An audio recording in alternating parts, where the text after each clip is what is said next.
Okay, good evening, students. This is our lecture number 5. So, up till lecture number 4, यहाँ तक हमने cover कर लिया था BOD, COD, THOD, है ना। BOD कैसे मेजर करते हैं, 5 डेज BOD क्यों लेते हैं, 28 डेज 5 डेज BOD, है ना, 20 डिग्री सेल्सियस पे लेते हैं, वो सब ने देख लिया था। तो we are left with this curve, right. तो we'll start from here only. सो इस कर्व में आप देखिए एक्स एक्सिस पे क्या है, टाइम मेंशन है, और आपका जो है वाई एक्सिस पे क्या मेंशन है, ऑर्गेनिक मैटर मेंशन है। ठीक है, तो this is Y axis organic matter. इसको डिनोट हम किससे कर रहे हैं, LT से, कैपिटल L और सफिक्स में T। एक्स एक्सिस पे हमारा time T which is in days, time किस में, डेज में। और ये कर्व अगर आप देखो exponentially it is decreasing, decay हो रहा है कर्व का, इट इज डिक्रीजिंग। और हमने इसका टेंजेंट लिया और इसका जो हमने कर्व का स्लोप लिया, मैंने d/dt जो हमने लिया है किसका, LT का, वो है हमारा क्या, थीटा। थीटा से डिनोट कर रहे हैं, theta which is a function of t obviously, तो इसलिए हमने इसको डिनोशन दे दिया थीटा और सफिक्स में t। तो theta t is the slope of this curve. ठीक है, सो हम यहाँ पर लिख रहे हैं d/dt of LT is proportional to -LT। Okay, Y minus LT, minus का मतलब यहाँ पर है, माइनस का मीनिंग है आपका क्या, रिडक्शन, रिडक्शन, डिडक्शन और डिक्रीमेंट। ये कहना चाह रहे हैं कि जो rate of what, organic matter है, जो रेट ऑफ ऑर्गेनिक मैटर मैंने d/dt ऑफ LT है, वो प्रोपोर्शनल है किसके, reduction in quantity of organic matter itself. मतलब जितना ज़्यादा अगर रेट ऑफ डिकम्पोजिशन बढ़ेगा ऑर्गेनिक मैटर की क्वांटिटी उतना ज़्यादा डिक्रीज होगी। या यूज रिवर्स कर लीजिए इसको, ऑर्गेनिक मैटर की क्वांटिटी अगर कम डिक्रीज होगी यानी रेट उतना क्या है, कम है ना। This is the one and same thing. तो प्रपोर्शनल का साइन जब हमने हटाया यहाँ से, इक्वल आ गया, तो इक्वल्स में क्या एक कांस्टेंट हो जाता है। जब हम प्रोपोर्शनलिटी का साइन रिमूव करते हैं तो एक कांस्टेंट आया यहाँ पर के लेटर से, दिस कांस्टेंट इज के। ये के कांस्टेंट होता है रेट कांस्टेंट। ओके, इसको भी देखते हैं। तो डिनोशन पहले समझ लेते हैं, LT milligram per litre, what is that, oxygen equivalent of carbonaceous oxidisable organic matter present in the sewage after T days from the start of oxidation. तो LT क्या है, मान लीजिए कर्व है, let us go with that curve. ये curve है और यहाँ से यहाँ तक आपने, यहाँ पर एनालिसिस आप कर रहे हो लेटेस्ट से, T टाइम 0 से स्टार्ट हुआ और यहाँ पर आप पहुंच गए, है ना। कुछ भी मान लीजिए लेटेस्ट से 2 days, 2 दिन बाद ऑर्गेनिक मैटर की क्वांटिटी कितनी है, ये, दिस इज योर LT। तो LT स्टार्टिंग मैक्सिमम था, जिसे हमने एक और डिनोशन करते हैं L0। L0 is the maximum one. ठीक है, अभी आगे देखेंगे इसको, L0। तो ये रिड्यूस होके एक LT हो गया, LT राइट। LT रिडक्शन हुआ किसमें, ऑर्गेनिक मैटर की क्वांटिटी में आफ्टर 2 days। ठीक है, तो इसको डिनोट करा हमने LT से, तो ये हो गया आपका LT। T time in days, time is the rate constant, okay, rate of oxidation of organic matter, and it depends upon the nature of organic matter and temperature. ये भी एक इम्पॉर्टेंट क्वेश्चन है, कॉम्पिटिटिव एग्जामिनेशंस में आता है कि जो rate constant है, ये रेट कांस्टेंट किस किस चीज पर डिपेंड करता है। तो you should know that it depends upon the nature of organic matter. Organic matter कैसा है, मतलब बायोडिग्रेडेबल है, नॉन बायोडिग्रेडेबल है, उसकी फिजिकल एंड केमिकल कैरेक्टरिस्टिक्स कैसी, उस पर डिपेंड करेगा, एंड प्लस टेम्परेचर पर डिपेंड करेगा। ठीक है, और यूनिट ऑफ दिस के is per day, unit of this के इज पर डे। ये आपको इंपॉर्टेंट है, आपको ध्यान रखना है। ठीक है, तो हमें एक इक्वेशन बनानी है, इस कर्व की इक्वेशन हम जानना चाह रहे हैं क्या निकल के आएगी। सो इंटीग्रेशन कर रहे हैं, तो हम लिख सकते हैं integrating. Okay, so now we are integrating. Okay, before integration यहाँ d/dt ऑफ LT था, यहाँ पर क्या था, माइनस के व्हाट, LT था, राइट। तो LT इधर हमने नीचे ले आया और हम यहाँ से dt इधर ले गए, तो क्या बचा, integration dLT over LT equals to minus integration k dt। This is your equation number 1 delta से। इसका इंटीग्रेशन जब हम करते हैं dx अपॉन x का इंटीग्रेशन जब हम करते हैं, तुमको क्या मिलता है, log x, और x यहाँ पर क्या, LT है।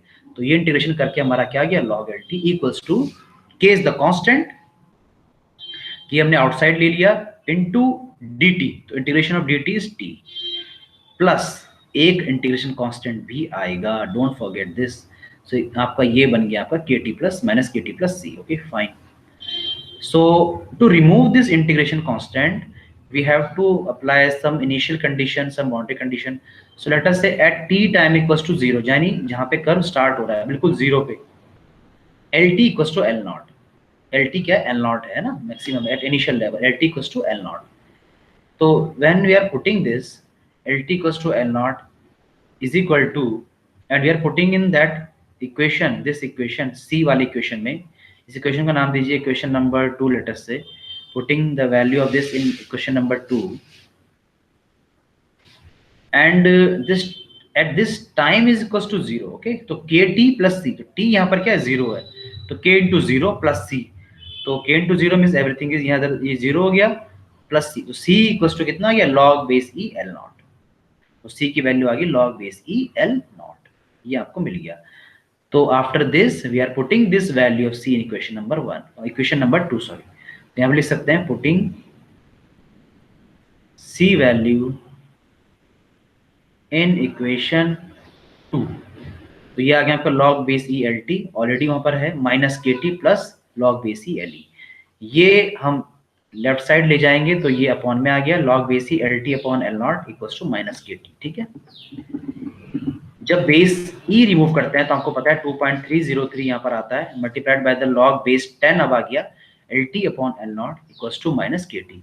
ये इसको एक नया नाम दे दिया, यहाँ पे 2 हमने ऊपर ले लिए, तो लेट अस से दिस इक्वेशन नंबर 3। 2.303 इधर राइट साइड ले जाएंगे, log base 10 L T upon L naught equals to minus K divided by 2.303 है ना, इसको यहाँ से यहाँ ले गए इंटू टी, 1 अपॉन 0.2303 आता है 0.434। ओके, ये सॉल्व आप करेंगे तो ये आपको मिलेगा, तो इसको ऊपर जब हम ले गए तो हमको मिला दिस इज माइनस के इंटू 0.434 इंटू टी, और ये जो k इंटू 0.434 है इसको रिमूव करके हमने एक नया कांस्टेंट का नाम दे दिया, दैट इज के डी। तो हमने बोला भाई के डी इक्वल्स टू 0.434 इंटू के।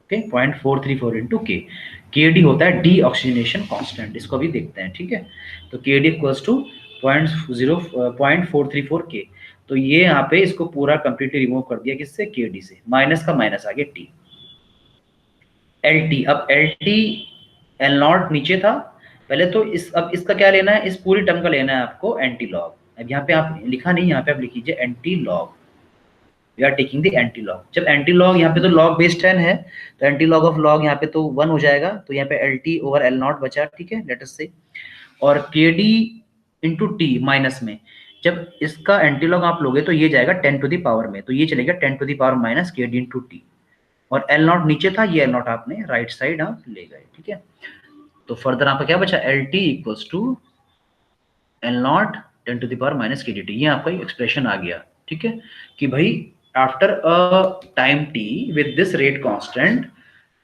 जो ऑर्गेनिक मैटर की क्वांटिटी बचेगी वो इतनी बचेगी। ठीक है ना, at a time T L T. Okay, तो after the time T the quantity of organic matter oxidise, है ना, तो उसको हमने बोल दिया कितनी ऑक्सीडाइज्ड हो गई, कंज्यूम हो गई, दैट इज वाई टी। तो वाई टी क्या हो गया? ऑक्सीडाइज्ड या कंज्यूम्ड, कंज्यूम्ड। कंज्यूम्ड कितना होगा भाई? मैक्सिमम में से जितनी बची है ना भाई, आपके पास 10 था क्वांटिटी, आपकी बची है अभी 8, तो कंज्यूम कितनी होगी? 10 माइनस 8 2, तो what we are doing is L naught minus L T जो भी है, तो यहाँ आपकी कितना की वाई टी इसको डिनोट कर दिया, दैट इज कंज्यूम्ड। और ये वाई टी ही को हम रिलेट करेंगे अभी किससे? अपने बीओडी से, राइट। तो KD is more the simple organic matter like sugar, low for the complex organic matter like phenol. Okay, एक ऐसे ही एक नोट है, एक ऐसे कम्पिटिटिव पॉइंट है कि जो केडी होता है वो सिंपल ऑर्गेनिक मैटर के लिए it is more for the simple organic matter. ठीक है, ये ज्यादा होता है इसकी वैल्यू किसके लिए? सिंपल ऑर्गेनिक मैटर के लिए। और जो कॉम्प्लेक्स मैटर है, कंपाउंड्स हैं, फिनॉल लाइक फिनॉल, उसके लिए केडी की वैल्यू कम होती है। ठीक है, ये हो गया। तो वाई टी हमने क्या एल नॉट क्या बोला था? वाई टी ऊपर L naught minus L T. तो बस कुछ नहीं करा, L naught minus L T करा है, तो एल नॉट यहाँ से कॉमन ले लिया, 1 minus L T upon L naught हो गया, एल नॉट यहाँ नीचे ले गया, Y T upon L naught हो गया, is equal to 1 minus L T upon L naught, fine L T upon L naught is equal to 1 minus Y T upon L.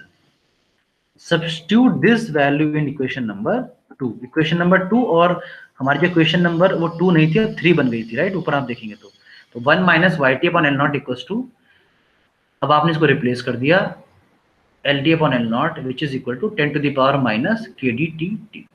तो Y T upon L naught हो गया आपका 1 minus 10 to the power K D into T, और Y T equals to हो गया L not 1 minus 10 to the power K D into T. तो this is the important equation, 5 star equation, Y T equals to L not 1 minus 10 to the power K D into T. और Y T क्या है? Total amount of organic matter oxidised in T days और consumed by the microorganism in T days, और इसी को हम बोलते हैं बीओडी इन टी डेज। भाई जितना ऑक्सीडाइज हो गया ऑर्गेनिक मैटर है ना, जितना ऑक्सीडाइज हो गया यानी उतनी क्या उसकी बीओडी है, बीओडी बायोकेमिकल ऑक्सीजन डिमांड उसकी उतनी हो गई, ठीक है। तो इसमें अब अल्टीमेट वर्ड आ जाता है, एक ultimate oxygen demand, ultimate first stage BOD को डिनोट कर दिया, वो वाई टी था, ये वाई यू से डिनोट करते हैं इसको, would be the Y U equals to L not 1 minus 10 to the power K D into infinity. अच्छा इन्फिनिटी क्यों रखा है? क्योंकि टाइम अब क्या हो गया, इन्फिनिटी हो गया। अल्टीमेट मतलब जब पूरा का पूरा ऑर्गेनिक मैटर ऑक्सीडाइज हो गया, कंज्यूम हो गया, तो दैट इज वो होगा इन्फिनिटी टाइम में। तो when you put infinity time 10 to the power minus infinity, this whole term will equal to 0, ठीक है। तो ये 1, तो Y U is equal to L naught. तो आप बोलोगे कितनी बीओडी बची, कितनी बीओडी है अगर पूरा का पूरा ये कंज्यूम हो गया, तो 10 अल्टीमेट बीओडी किसके बराबर हो गई? आपके एल नॉट के बराबर, जितना ऑर्गेनिक मैटर की क्वांटिटी पहले थी, क्योंकि उतनी थी उतनी खत्म हो गई है ना, तो कंप्लीट आ गया इस बार। Okay, so this is also okay, this is also very important equation और कन्वर्जन फार्मूला, ये भी आप नोट करेंगे, इसको मेमोराइज करना है आपको, इजीली हो जाएगा ये बेसिकली क्या कहते हैं कि न्यूमेरिकल में आपको जो भी कैलकुलेशन करनी होगी वो डिफरेंट टेम्परेचर पे करनी हो सकती है। द टेम्परेचर में बी लेट अस से 30 degree Celsius, 35 degree Celsius, but जो हमारी स्टैंडर्ड इक्वेशन है, जो ऊपर इक्वेशन हमने लिखी थी 10 to the power minus K D T वाली, वो इक्वेशन है हमारी स्टैंडर्ड किसके लिए? 20 डिग्री सेल्सियस के लिए। बट क्वेश्चन में आपको 20 डिग्री सेल्सियस के अलावा अदर देन कुछ और टेम्परेचर गिवन है, तो आप जो के डी कैलकुलेट करोगे इस तरह से कैलकुलेट करोगे फॉर अनदर टेम्परेचर। तो K D at T degree Celsius for any other temperature equals to K D at 20 degree Celsius, आपको गिवन होगा 20 के लिए, तो K D at 20 degree Celsius 1.047 की पावर टी माइनस 20, तो 30 है तो टी माइनस 20 कितना हो गया? 10 हो गया। तो 20 के लिए गिवन होगा, 30 के लिए आप निकाल लोगे, है ना, किसी भी टेम्परेचर के लिए। तो this is the conversion formula, ये आपको इंपॉर्टेंट है, याद रखना है। अच्छा मैंने आपको बताया था कि जो डिकम्पोजिशन होता है 2 स्टेजेस में होता है, कार्बोनेशियस और नाइट्रोजनस, तो बस उसी को यहाँ पे शो करा है कि बीओडी आपका वाई एक्सिस पे डिनोट करा है और टाइम आपका एक्स एक्सिस पे। तो this is the first stage BOD and this is the second stage BOD. First stage BOD में क्या होगा? कार्बोनेशियस डिमांड फुलफिल होगी, and the second stage BOD में नाइट्रोजनस डिमांड फुलफिल होगी, ठीक है। This is the thing. So now these are the numerical. Let us see this numerical. Question is the following observation were made on 4% dilution of wastewater. The DO of aerated water used for the dilution is 3 milligram per liter. DO of diluted sample after 5 days of incubation is 0.8 milligram per liter. Calculate the BOD5 and BOD4 if the rate constant K is 0.234 per day. Full stop. DO of the original waste water is equal to 0.6 milligram per litre. इस तरह question ES में भी आता है, gate में भी आ सकता है ना, ठीक है। तो क्वेश्चन को ध्यान से पहले पढ़ना है, समझना वो कहना क्या चाह रहा है, ठीक है, ऑलवेज। अब ये कह रहे हैं कि आफ्टर 5 डेज इंक्यूबेशन के 0.8 बची है ना, इंक्यूबेशन से जस्ट पहले कितनी थी? 3 थी, ओके। बट ये कह रहे हैं कि ओरिजिनल वेस्ट वाटर सैंपल की जो थी डीओ वो कितनी थी? 0.6 थी। तो टेस्ट सैंपल का जो है वो जब बाइफरकेट करेंगे तो इस तरह से है कि टेस्ट सैंपल इज 4 ml और आपने इसमें एरेटेड सैंपल यानी साफ पानी जब डायल्यूटेड वो मिलाया, क्लीन वाटर मिलाया, दैट इज 96 ml। तो जो आपका ऐड करके बना कितना बना, 96 + 4 दैट इज 100 ml का सैंपल आपका क्या बना, डायल्यूटेड सैंपल। ये कैसे हमने पता लगाया, उसने बोला 4% of dilution of waste water, यानी टोटल अगर डाइल्यूटेड सैंपल 100 ml है तो वो आपका जो होगा टेस्ट सैंपल कितना है, 4% है। सीवेज उसमें कितना है, 4% है, यानी 100 ml का टोटल है तो 4 ml की किसका हो गया, आपका वेस्ट वाटर का हो गया। तो भाई 4 आपको पता चल गया, 100 टोटल है, तो एरेटेड वाटर का साफ पानी का कितना हो गया, 100 - 4 इज 96 ml। ऐसे आपको ये बताना है, ठीक है। ये फॉर्मूला मैंने आपको लास्ट लेक्चर में बताया था, बीओडी 20 डिग्री सेल्सियस में निकालते हैं, DO initial minus DO final into dilution factor. Okay, तो let us see this numerical. अच्छा, यहाँ पे भी आपको दो डीओ गिवन है, एक तो DO of test sample original given है 0.6 और एक DO of aerated water given है 3। अच्छा, इनको मिक्स करके हमारा क्या बना, एरेटेड सैंपल बना, जिसको हमने क्या करा, इनक्यूबेटर में रखा और 5 दिन का इंतजार करा और फिर जो है उसका बीओडी वगैरह मेजर किया। बट यहाँ पर क्या है कि आप मिक्स कर रहे हो ना अभी, तो आपके पास दो हैं डीओ की वैल्यू 0.6 है, 0.3 है, तो हम इसका एवरेज लेंगे, बट एवरेज लेंगे, इसका मीन लेंगे। अच्छा, ये मीन कैसा मीन होगा, ये मीन इसको बोलते हैं वेटेड मीन। इंपॉर्टेंट थिंग, इसको बोलते हैं क्या, वेटेड मीन। वेटेड मीन का मतलब होता है कि जितना जिसका ज्यादा वेट होगा उसकी उतनी ज्यादा वैल्यू होगी। अब टेस्ट सैंपल का वॉल्यूम कितना है, 4 ml, उसकी डीओ कितनी है, 0.6। एरेटेड वाटर का वॉल्यूम कितना है, 96 ml, उसकी डीओ कितनी है, 3। तो ये लिखेंगे 4 × 0.6 plus 96 × 3 divide by the total volume 96 + 4 that is 100। जो इससे कैलकुलेट होके आएगा वो आएगा DO combined, DO final. Final मतलब दोनों से मिला के जो डी होगी इंक्यूबेटर में जो पुट करोगे वो आएगी आपकी कंबाइंड, वो आ रही है 2.9 मिलीग्राम पर लीटर। और ये हमारी इस फॉर्मूले के अकॉर्डिंग कौन सी डीओ है, डीओ इनिशियल है, क्योंकि इनक्यूबेटर में डालने से पहले की डीओ है। तो डीओ इनिशियल हमको मिल गई 2.9 milligram per litre. Do final हमको दे रखी है क्वेश्चन में 0.8 इनक्यूबेटर के इंक्यूबेशन के बाद, तो डीओ इनिशियल मिल गई, डीओ फाइनल मिल गई, है ना। डाइल्यूशन फैक्टर मल्टीप्लाई करना है। डाइल्यूशन फैक्टर क्या होता है, total diluted sample divide by actual sample, तो 100/4। तो बहुत इजी अभी हो गया हमारा, है ना। डीओ का सब्सट्रैक्ट कर लेंगे, 2.9 - 0.8 × 100/4। ये हमारा कैलकुलेट होके कितना आ गया, बीओडी 5 आ गया 52.6 milligram per litre. Okay, now this is our standard BOD, यानी इसको बोलते हैं बीओडी 5। अब वो बोल रहे हैं कि बीओडी 4 आपको निकालना है। तो एक तो देखिए बीओडी 5 है, एक अल्टीमेट बीओडी है L0 और एक आपका बीओडी 4 है ना, बीओडी 4 एक बीओडी 5। तो पहले इसमें क्या करते हैं, बेसिकली यूनिटी मेथड टाइप है कि पहले हम इसमें जो है बीओडी 5 को कन्वर्ट करेंगे L0 की फॉर्म में, है ना, L0 के थ्रू उसको यूनिटाइज कर देंगे। उसके बाद जो है हम इसमें बीओडी 4 के अकॉर्डिंग मल्टीप्लाई करके बीओडी 4 में कन्वर्ट कर लेंगे। तो जैसे फॉर्मूला आपका अब 10⁻³ kT वाला क्या होता है, BOD 5 = L0 1 - 10⁻³ kT × T। kD question में आपको गिवन है, K आपको गिवन है, देखिए K आपको गिवन है क्वेश्चन में, आप ऊपर देखेंगे 0.234। मैंने बताया था ये आपको गिवन है, आप क्या निकाल लोगे इससे, kD आप निकाल लोगे। kD क्या होता है, 0.434 × K, तो 0.434 × 0.234 kD आपको मिल जाएगा, ठीक है। T बीओडी 5 के लिए T कितना होगा, 5, ठीक है। बीओडी 5 आपको पता है 52.6 है। L0 आपको यहाँ से मिल जाएगा। L0 आपने सॉल्व करा तो L0 you are getting 77 litre से मिलीग्राम पर लीटर। प्लीज आप जो है ये कैलकुलेशन चेक कर लेना, ठीक है, 77 milligram per litre. Now we have L0, we have KD, we have T, but we does not have BOD 4। तो हम T = 4 डेज के लिए बीओडी 4 कैलकुलेट कर लेंगे। तो बीओडी 4 = कितना जाएगा, L0 ब्रैकेट में 1 - 10⁻⁻ kD × T। kD कांस्टेंट होगा, मतलब जो पहले था वही होगा। T ऊपर 5 था, यहाँ पे कितना हो जाएगा, 4। तो T is changing, that's why the BOD 4 is changing. तो BOD 4 आपका आया 44 milligram per litre. This is how we may proceed for this numerical. Okay, तो BOD 4 कैलकुलेट कर लिया BOD 5 से, BOD 5 हमने कैलकुलेट कर लिया है ना इंक्यूबेशन वाले उससे। तो इस तरह से आपको ये सॉल्व आउट करना है numerical. Okay, this is enough for this lecture, lecture number 5. In the next lecture we will सी एक दो न्यूमेरिकल इसके और देखेंगे बीओडी के, जो गेट वगैरह में आए हैं पहले, इंपॉर्टेंट हैं. Then we'll move to the another topic like population density, relative stability, population equivalent, sorry, है ना, and this thing, another thing. Okay, thank you.